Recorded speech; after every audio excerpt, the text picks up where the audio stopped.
VEB. Estilo VEB, também conhecido como Velha Escola Brasil ou Old School Brasil, mas geralmente o pessoal chama simplesmente de VEB. E é um estilo de customização muito interessante, porque até pouco tempo atrás dizia-se que o Brasil não tinha um estilo de customização específico ou características próprias de customização, assim como nós vemos na Alemanha, que eu falei para vocês, o German Look, ou no Japão, como tem o JDM, ou nos Estados Unidos, que foi o berço de vários estilos de customização.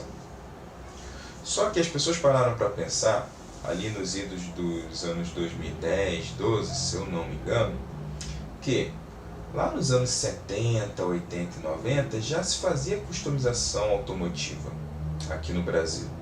E ela era muito peculiar, porque se a gente for voltar para aquele período, nós tínhamos um período de mercado fechado para importações. E aí, quando isso acontece, você tem um detalhe muito importante. Você tem poucas opções de carros aqui no Brasil. Se você for voltar na década de 70, 80, você basicamente tinha 4 grandes montadoras, alguns fora de série nacionais, é verdade, mas os carros eram geralmente da Fiat, da Ford, da Volkswagen e da Chevrolet. E essas marcas tinham carros para praticamente todos os segmentos que existiam na época, e você comprava um dessas 4 montadoras. Você não tinha opção. Você não tinha opção de marca de luxo, por exemplo. Você não tinha opção de marca esportiva.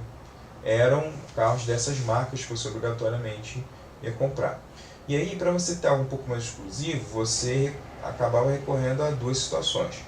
Ou você comprava um fora de série, que aí você tinha réplicas de alguns carros europeus, de carros lá de fora, ou você optava para customização. E o universo da customização, nesse período, ele era muito peculiar, muito interessante, porque você tinha várias empresas, algumas até que a gente poderia utilizar o nome de customizadoras de época, tá? Que infelizmente não tem mais hoje, e que faziam peças específicas para esses carros nacionais. Você tinha, por exemplo, a Invemo, é uma muito conhecida. Você tinha a Dacon, que é outra também muito famosa, era uma concessionária da Volkswagen, né, que fazia ali alguns projetos exclusivos. Então percebo que você tinha algumas... a Sulan também é uma outra que estava me fugindo aqui, que fez projetos de modelos conversíveis. Então você tinha várias dessas empresas que faziam modificações em carros que eram vendidos na época. E eles seguiam uma receita muito interessante, porque eles utilizavam muitas vezes peças de outros carros nacionais. Quem ia montar um carro de customização, muitas vezes por conta própria, acabava repetindo essa receita. Então, o principal item para você fazer um VEB, além de você utilizar peças nacionais, tá? Que essa é a primeira característica, o uso de peças nacionais, é que ele seja também um carro desse período aí, dos anos 70 até os anos 90 aproximadamente, que foi o período ali que nós tivemos o mercado de importações fechado. É muito comum também nesse estilo de customização, e aqui ele se difere um pouquinho de outros estilos de customização, é que por ele contar com um período de escassez automotiva aqui no Brasil, ele é um estilo que aceita relativamente bem o uso de peças de outras marcas em um carro. Seria o único estilo de customização que permitiria isso. É muito comum você ver, por exemplo, Gol com roda de esporte, ou pelo menos era mais comum lá nos anos 90, por exemplo, 80, um Fusca com uma roda de um Ford, um Volks com roda de um Ômega, tinha esse tipo de coisa. Por quê? Porque era um período de escassez automotiva, você tinha poucas opções, e aí as pessoas às vezes, para ficarem um pouco, irem além de simplesmente usarem as peças de prateleira da própria marca, acabavam pegando de uma outra marca, e isso nem era tão problemático quanto hoje.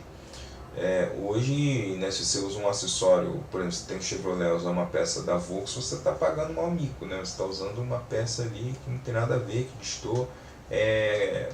contracultural automotivamente falando.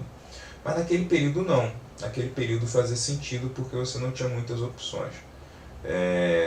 Então é o único estilo que vai aceitar isso. E, curiosamente, esse estilo começou nos Hercules, mas ele não é específico para Hercules. O Fusca era extremamente popular aqui no Brasil. Se você é desse período ali dos anos 70, 80, ou se você não é desse período, mas você já viu alguma foto, cara, você vai ver que de cada 10 carros, 8 certamente eram Fuscas. E o Fusca dominava o trânsito brasileiro. Então fazia sentido esse estilo nascer nos Hercules. Mas ele se expandiu para todos os tipos de carro que eram vendidos aqui no Brasil. Então é um estilo de customização estritamente nacional, muito interessante. A receita visual, ele, além de fazer uso dessas peças que eu falei nacionais, ele costuma ter a suspensão levemente rebaixada, pneus bojudos, então são pneus bem borrachudos, as rodas costumam ser de aro pequeno, nem sempre, mas geralmente tem um aro menor, e também é um estilo de customização que costuma preservar a pintura original do carro, não tem tanto extravagância na questão da cor, assim.